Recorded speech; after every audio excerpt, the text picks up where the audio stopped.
Fabiano Caruana in God's mode against Magnus Carlsen in Freestyle Chess Grand Slam 2025. You're going to witness a wonderful tactical battle between two of the best in the history of the game, and Fabiano Caruana is the superstar of this game. This is a freestyle game, and the pieces on the background is placed randomly. Is one of the position of 960 positions, and two knights are here.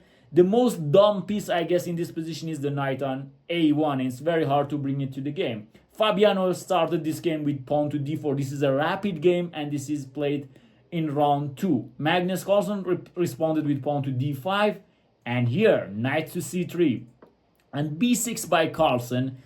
Already, I guess this move is problematic for Carlsen, because now it's very difficult to bring the knight into the game after b6, but he probably wants to put his bishop on b7 or even a6. Then Fabiano plays castle. You might wonder what white played. Nothing moved, but the castle has happened, and the white king went to g1 and the rook come to f1. This is a rule in chess 916 that you can castle like this. Castle for black also, and here bishop to f4, and it attacks the pawn on c7 and controls the center of the chess game. Bishop a6 attacking this diagonal. So Magnus wants to play something in freestyle mode. Like in other videos, we mentioned that Carlsen is trying to play as creative as possible. Pawn to g3, putting a lot of pressure on the pawn on d5, forcing white to play c6, but now the knight on a8 is a very dumb piece actually. Queen to d2, developing the queen and connection between the rooks. Knight to d7, and here rook to e1. Probably, and most probably, white is going to play e4 to break open the center, and this is going to be very tough for Carlsen. The best move for black was f5, but it's very hard to play like this because you weaken all of the squares on the e line. Carlsen says, I'm the first one to break the center, and he plays e5, and here Fabiano Caruana shows who's the boss in this game, and he plays a brilliant move. Stop the video and see if you can find this move.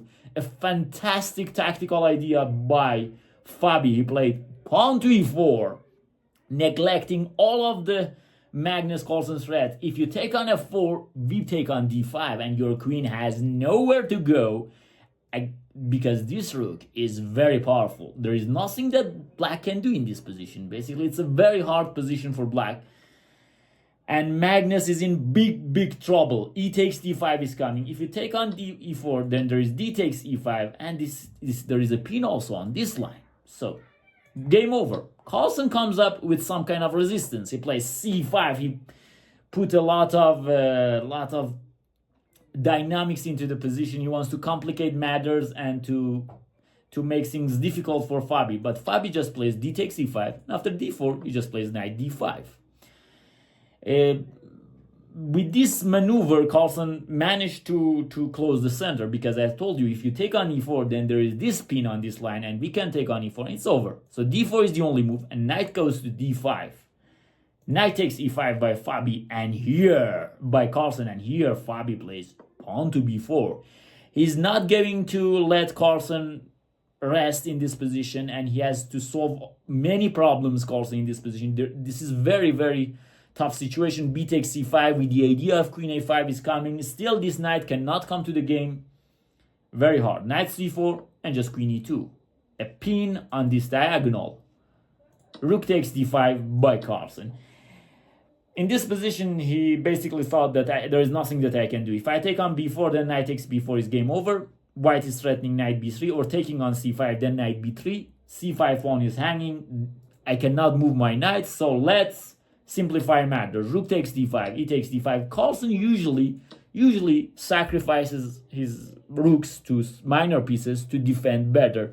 We have a very informative video on this concept, Lord of Defense, God of Defense by Magnus Carlsen. He plays extremely good exchange sacrifices to defend this position. I highly recommend you to watch that video also. I put the link in the description and at the end of this video.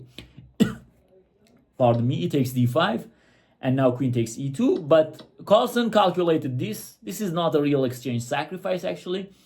He just wanted to get back material.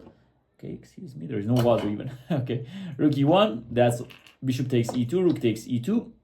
And here, this is what we arrived after those kind of sharp tactical battle. Now, still there are problems for white. The main problem is the bishop on h8. We have never spoken about it, but the bishop on h8 is as dumb as this knight on a8. These two pieces are very badly placed. This knight on b2, okay, it's somehow active, but not doing anything special. White is threatening d6, d7. If you play g6, d6 is coming. I don't know. If you play bishop f6, then there is d7, rook e8, bishop takes a8, the game is over. This bishop is a monster on h1. So Carlsen has to come up with some ideas. He plays d3, rook to e7, g5. He wants to activate his bishop. Bishop takes g5, and c takes b4. Now, he managed to complicate matters, but now rook takes a7. The c takes d3 was also good enough. He plays rook takes a7, b5. I don't know why, but d6 coming. This knight, look at this knight. Knight to b6, so now we know why b5 played.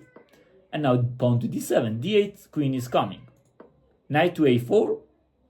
So he attacks the knight on a1. So if you play d8, he will take. And if you take back, he will take on a1. And black has chances. But why to give him these chances?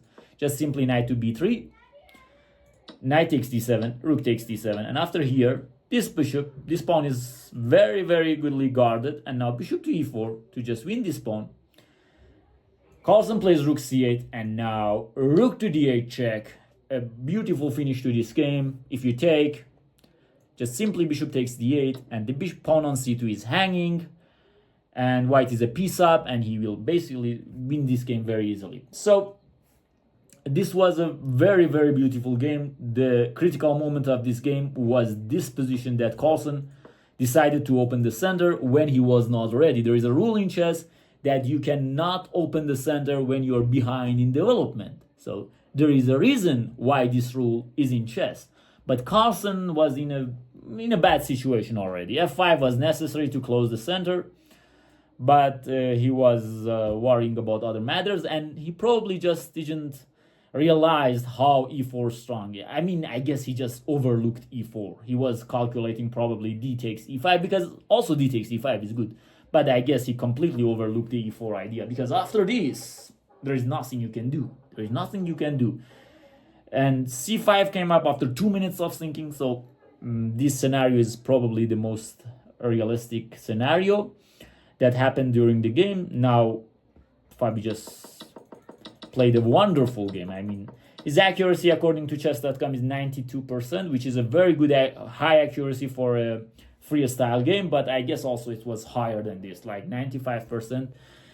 And we saw a brilliant game. Fabi scored 3.5 out of 4 in the first day of this tournament, so he shows that he knows what he's doing, and his only strength is not opening preparation, because many people think that Fabiano Caruana's mainly a strength is his opening preparation. Yes, he's very good at opening, but he's very good at chess. He's a 2800 class player, and he can do anything like this. He beats Magnus Carlsen like this. This is a very, very, very nice game. I hope you enjoyed this video. If this is the case, please like the video, subscribe to the channel, and write down your comments in below in here.